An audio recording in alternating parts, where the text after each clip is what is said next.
Oke, baik. Assalamualaikum warahmatullahi wabarakatuh. Pertama, perkenalkan, nama saya Robi Isa Kafatal Umam, NIM 51704111353 dari Prodi S1 Informatika, Kampus Universitas Teknologi Yogyakarta. Jadi pada video kali ini merupakan video untuk memenuhi salah satu tugas dari mata kuliah Desain Interface yang diampu oleh Bapak Yoga Syahria, Skom, Mkom. Oke, jadi kali ini saya akan membahas tentang pengertian UI dan UX serta pekerjaan apa saja sih yang ada tentang dalam bidang UI dan UX. Mari kita bahas. Oke, sebelum kita menuju ke pekerjaan apa saja, kita menuju ke pengertian UI dan UX sendiri. Pertama, UI atau User Interface. User Interface atau UI adalah sebuah cara atau hal apapun yang dapat berinteraksi dengan pengguna untuk menggunakan produk atau layanan digital. UI merupakan bagian visual dari website ataupun aplikasi yang dapat berupa text box, radio button, drop-down list, dan komponen lain yang memungkinkan pengguna untuk memasukkan data ke dalam sistem perusahaan. Dalam teknologi informasi, desain UI mengacu pada desain antarmuka pengguna untuk perangkat lunak, situs web atau aplikasi. Pengguna UI dengan maksud untuk memfasilitasi kegunaan dan untuk meningkatkan user experience atau UX yang akan kita bahas nantinya. Dalam desain website, UI atau User Interface yang baik sangat penting karena dapat mengubah pengunjung potensial menjadi pembeli karena memfasilitasi interaksi antara pengguna dan situs web atau aplikasi web Anda. Jadi UI yang bagus tentunya akan menarik minat para user.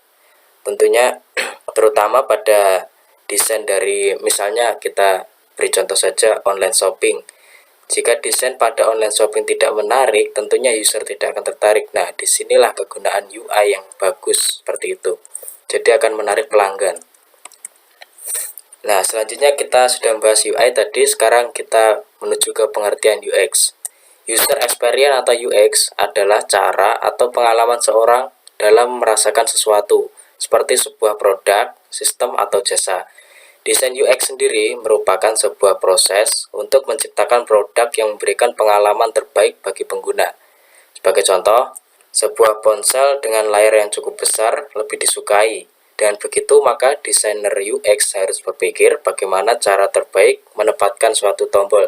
Jadi intinya program yang diciptakan dari UX dan desainer tersendiri di sini menggunakan fitur responsif. Nah, di mana di device apapun yang diakses nantinya akan menyesuaikan. Nah, jika di sini layarnya cukup lebar, tombol di sudut kiri atas akan membuat pengguna merasa sulit untuk mencapai tombol. Nah, dengan satu tangan ya, maksudnya dengan jempol, karena memegang HP tentunya jempol berada di bawah kanan. Maka dari itu, kita harus memiliki penempatan yang optimal untuk tombol ini. Kita memindahkannya kepada sudut kanan bawah agar mudah dijangkau oleh jempol. Hal ini termasuk dalam proses memperoleh dan mengintegrasikan produk termasuk aspek branding, desain, kegunaan, dan fungsi. Desain UX berfungsi untuk meningkatkan kepuasan pengguna melalui interaksi antar pengguna dan produk.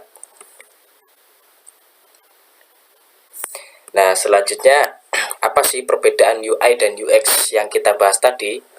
Nah, UX atau User Experience adalah cara aplikasi bekerja dan memberikan respon yang diperlukan. Diharapkan orang yang berinteraksinya dengannya nanti akan memberikan suatu pengalaman yang baik dari UX sendiri. Nah, sedangkan User Interface sendiri, di mana User Interface berfokus pada elemen visual yang ada. Ya, desain UI di sini merupakan desain dari sebuah sistem sendiri, bukan dari usernya. Desain UX yang baik yang terpenting adalah kompatibilitas yang baik dengan berbagai gadget yang berbeda seperti ukuran layar, resolusi yang berbeda, dan lain-lain. Sedangkan dalam desain UI yang baik yaitu menghadirkan perpaduan sempurna antara desain visual, desain interaksi, dan arsitektur informasi. Jadi UI yang baik adalah UI yang seimbang dari segi komposisi desainnya. User experience sendiri terdiri dari serangkaian berbagai faktor seperti pengkodean, pengujian untuk kompatibilitas dengan tingkat kemudahan dan kenyamanan yang dirasakan pengguna saat menggunakan aplikasi. Jadi mana yang lebih baik, UI atau UX? Nah, di sini pakar dari desain interface, salah satunya adalah Helga Moreno. Beliau mengatakan sesuatu yang tampak hebat tetapi sulit digunakan adalah contoh UI yang hebat dan UX yang buruk. Sementara sesuatu yang sangat berguna yang terlihat mengerikan adalah contoh UX dan UI contoh UX yang hebat dan UI yang buruk. Nah, dari pendapat beliau dapat kita simpulkan bahwa UI dan UX keduanya sangat penting untuk keberhasilan aplikasi apapun. Namun, Anda masih dapat menemukan aplikasi hebat yang memiliki UI yang baik tetapi kurang pada UX dan sebaliknya. Nah, kita tentunya banyak juga pernah memakai atau menjumpai aplikasi di mana UI-nya bagus tapi kita memakainya kesulitan atau kita tidak tertarik. Nah, sebagai contoh, di sini adalah website iBanking BCA. Tampilan iBanking BCA sangat sederhana, namun dari sisi UX sangat baik karena website sangat cepat diakses dan mudah untuk digunakan. Oke, tadi kita sudah membahas tentang UI dan UX, pengertiannya, perbedaannya, dan juga penting mana dari keduanya. Selanjutnya kita akan menuju ke role atau jenis pekerjaan dalam bidang UI dan UX. Yang pertama ada UX copywriter. UX copywriter membuat teks pada website atau aplikasi atau sebuah produk digital terasa bersahabat. Nah, di sini dia membuat sebuah tulisan di mana tulisannya akan mempermudah user nantinya untuk menggunakannya karena terdapat petunjuk dalam kalimat yang dibuat oleh UX copywriter tersebut.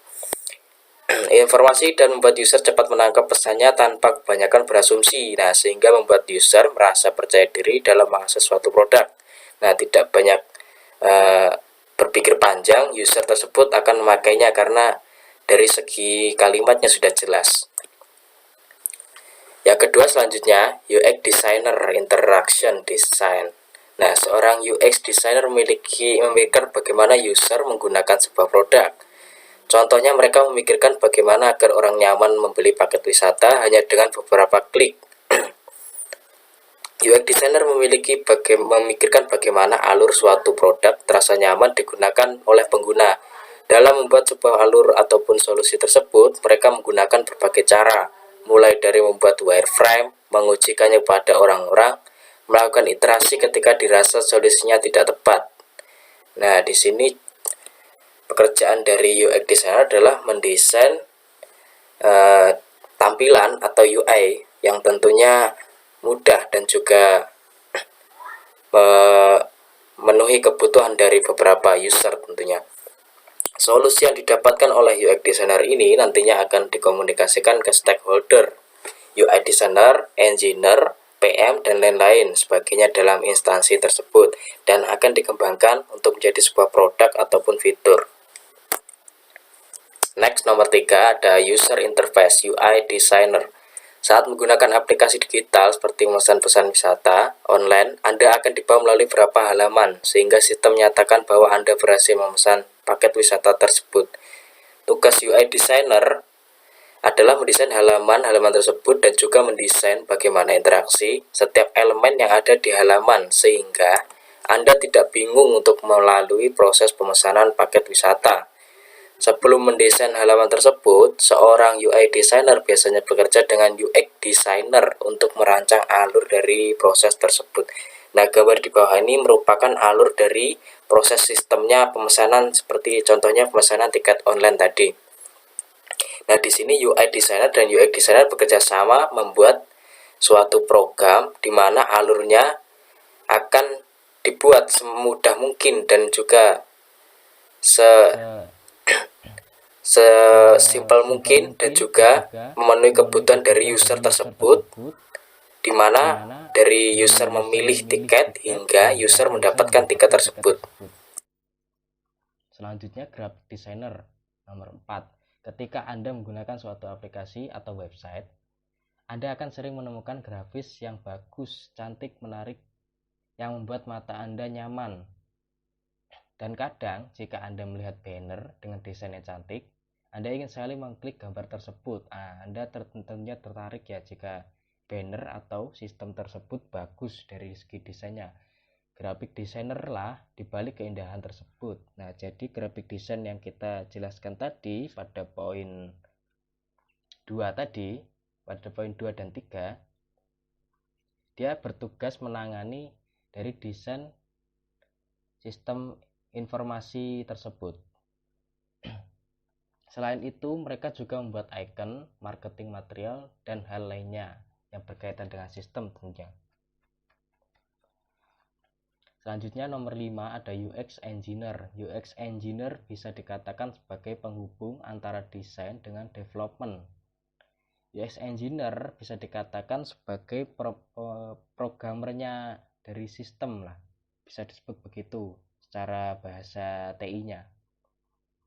Mereka mengubah desain menjadi sebuah prototipe yang digunakan untuk keperluan uji coba, yaitu tahap di mana mencari tahu apakah produk ini bisa digunakan dan mudah atau tidak, sebelum masuk ke tahap development yang lebih dalam lagi. Nah, dia jadi melakukan survei, seperti kebanyakan pemrograman atau programmer tentunya, anak TI tentunya sudah tahu ya, dimana sebelum melakukan pembuatan program, kita melakukan survei terlebih dahulu terhadap kebutuhan dari user, dan juga produk apa saja yang nantinya akan dibahas. Selanjutnya nomor 6 ada lead designer. Nah, di sini lead designer adalah ketua dari para pekerja sebelumnya atau bagian job sebelumnya tadi yang kita bahas dari 1 sampai 5. Ia adalah orang tua dari para desainer. Nah, dan bagaimana seorang tua, ia bertanggung jawab dalam perkembangan para desainer. Lead akan dengan senang hati terjun untuk membantu desain yang sedang kesusahan dalam menghandle suatu project. Nah, dia ini akan membantu dari bawahannya, tentunya dari para desainer tadi, untuk membantu setiap masalah yang dihadapi dari desainer. Lead akan dengan senang hati membuatkan suatu tool yang mempermudah proses kerja para desainer. Nah, jadi tidak hanya memberikan solusi ataupun memberikan kata-kata, jadi lead designer di sini juga memberikan sebuah tool yang akan memudahkan dari desainer. Lead akan dengan senang hati membuatkan suatu dokumentasi atau Wikipedia misalnya, sehingga para desainer akan dengan mudah mengakses informasi di satu tempat. Dan sebagaimana orang tua, seorang lead akan dengan senang hati mendengarkan curhatan dari para desainer. Nah, tidak hanya seperti yang poin-poin di atas. Bagi lead yang baik, tentunya kita harus mendengarkan keluh kesah dari para bawahan kita. Nah, selanjutnya ada nomor 7, product manager. Nah, sebelum membahas apa sih product manager tersebut, kita ada baiknya kita membahas proses dari pembelian barang di online shop. Yang pertama, user melihat-lihat barang yang ada. User memilih barang atau melihat-lihat dan memilih. Yang kedua, user mencari barang yang diinginkan melalui fungsi search. Jadi, user mencari lewat kolom search melalui tombol perintah ketik dan hingga menemukan produk yang dia cari. User memasukkan barang ke keranjang belanja. Selanjutnya, user melakukan proses checkout. Nah, proses checkout adalah proses pengisian data diri, alamat, dan sebagainya. Sebelum selanjutnya kita melanjutkan ke proses pembayaran. User menunggu barang datang dari penjual. Ya, biasanya berkisar beberapa hari atau minggu lamanya dari kurir kepada penjual.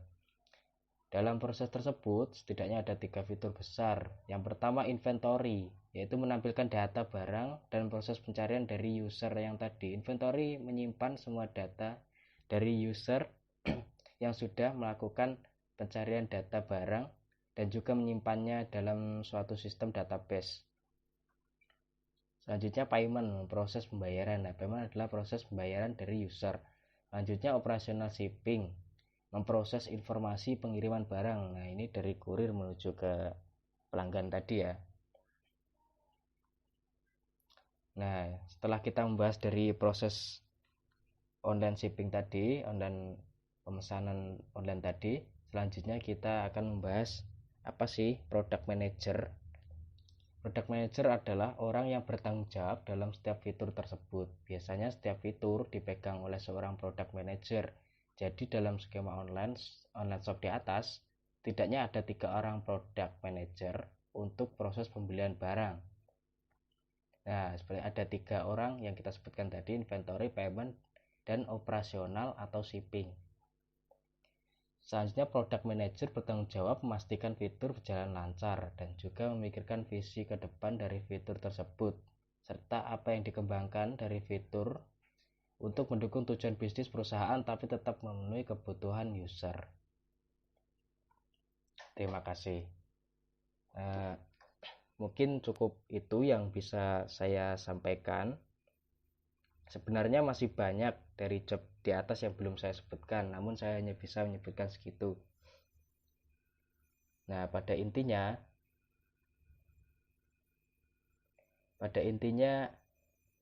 setiap role di atas memiliki kesamaan, yaitu selalu mempertimbangkan user dalam setiap proses pengambilan keputusan maupun proses eksekusinya. Karena UX dan UI bukanlah tanggung jawab dari satu orang, melainkan banyak orang atau anggota kelompok.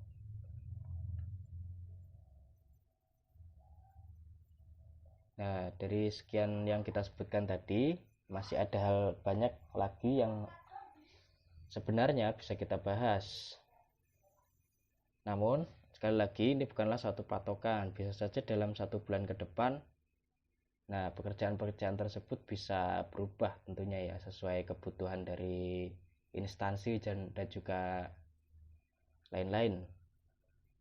Nah, yang menjadi PR untuk kita semua adalah jangan lupa untuk mengikuti perkembangan, dan yang lebih penting lagi adalah selalu mengupdate ilmu dan skill kita. Oke, mungkin cukup sekian. Apabila penyampaiannya kurang jelas, saya mohon maaf, dan juga ada kata-kata yang kurang pantas, saya mohon maaf yang sebesar-besarnya. Akhir kata, wassalamualaikum warahmatullahi wabarakatuh.